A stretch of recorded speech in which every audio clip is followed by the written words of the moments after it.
Welcome to the Daily Review. This is Razak, Senior Trading Strategist here at CMTrading. And today is May 7, 2024, and today is Tuesday morning. So looking at the highlights of the day, the U.S. markets extend their rally fueled by the tech stocks, and this is really a very decisive position in the markets right now. Now, there's no major economic events scheduled for today for the rest of the day. However, earlier today out of Australia, we did have a rate statement, no surprises. And the Australian dollar, we're going to take a look at it. Now, first, looking at the rest of the Forex markets, major pairs stalling at support together with the Australian dollar. Now, looking at the indices, the NASDAQ was the one that really rallied higher, reflecting those tech stocks, and the Dow Jones follows as well. Now, looking at gold, nothing really changed as it bounces off of support, and oil remains unchanged.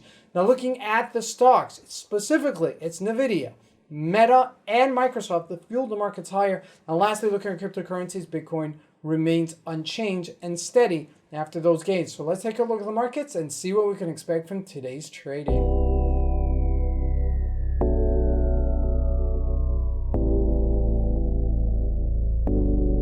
So here we go. First with the Euro USD, and you could see we had a double tap at that 107.90-ish level, and it's coming down right now, and it's pushing it lower. Now, if it breaks that black line, that's the 200-day moving average. That's a really important line because once that usually breaks, it usually continues in that downwards momentum. So keep that in mind as that may still happen today. Looking at a daily chart of it, you could see we just hit it as a resistance-ish level on the 200-day moving average, which is really important. It's going to stall. That may mean that we'll continue going lower. In addition, if we look at that blue line, if that crosses over the red line, which is really important, that's also another indication that we may be more aggressive on the downside. So keep that in mind. Now, looking at the GBP USD, also, you could see that that was one that went out first. And we've been saying this, the GBP has been relatively weaker versus the dollar.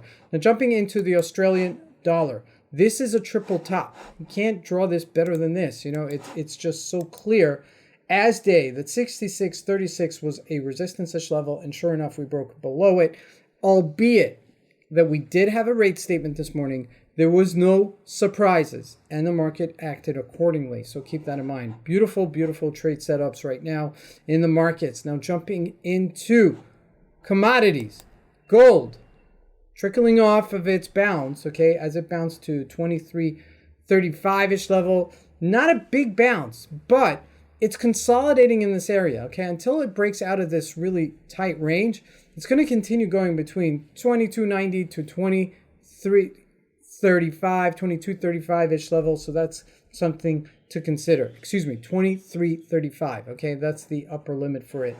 Now, looking at crude oil, unchanged here at $78 a barrel. So let's jump into the markets that are really making the tidal wave. NASDAQ, look at that breakout higher. 18,184, as that is showing some tremendous strength, really reflecting on some of the tech stocks. Now, unfortunately, it's not in unison because we'll see some of the big bellwethers are still dead on their tracks on their bottoms, while some of the high-flying stocks are challenged on the upside. So let's take a look at the Dow Jones just to compare. It gained, but didn't contain with the same kind of didn't contain with the same kind of momentum. Now, I want to highlight this. We made a double bottom, okay, and we did rally to 39,000. We're almost at that 50% mark. So this is really very important. If it's going to continue going higher, then we really do have momentum on the upside. So let's see what the stocks did, okay? Specifically, let's take a look at Meta. Look at that, 465. That's a nice rally up. And it looks like it's going to close that gap, okay, but it does have some room to do it still. Looking at Microsoft also, look at that nice rally up.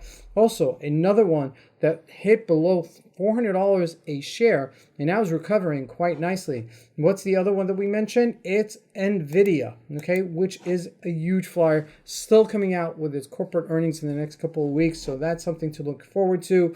918, amazing trade, 759 to 918, almost $200 trade on the upside. So some resiliency there. And as we look at JP Morgan, also showed some momentum on the upside. So this may not be as weak as we thought it was. So this is something to keep an eye on as the markets are changing their direction. Now, lastly, looking at Alcoa on its resistance level. Now, Alcoa is a bellwether in terms of some of the items that are actually used and consumed in the US markets. So this is really an important factor as well. Now, lastly, let's take a look at Bitcoin. Bitcoin unchanged and steady on its bouncing part. Now, let's see if it can extend that rally. And just remember, it's a choppy kind of trade, okay? Since we went from our 16,000 to our 70,000 level, okay, ever since then, we've been stalling and been in very choppy markets. So you've got to just trade responsibly and just pick your spots with Bitcoin. This is Fed Razak. I want to wish you guys a great trading day. Thank you.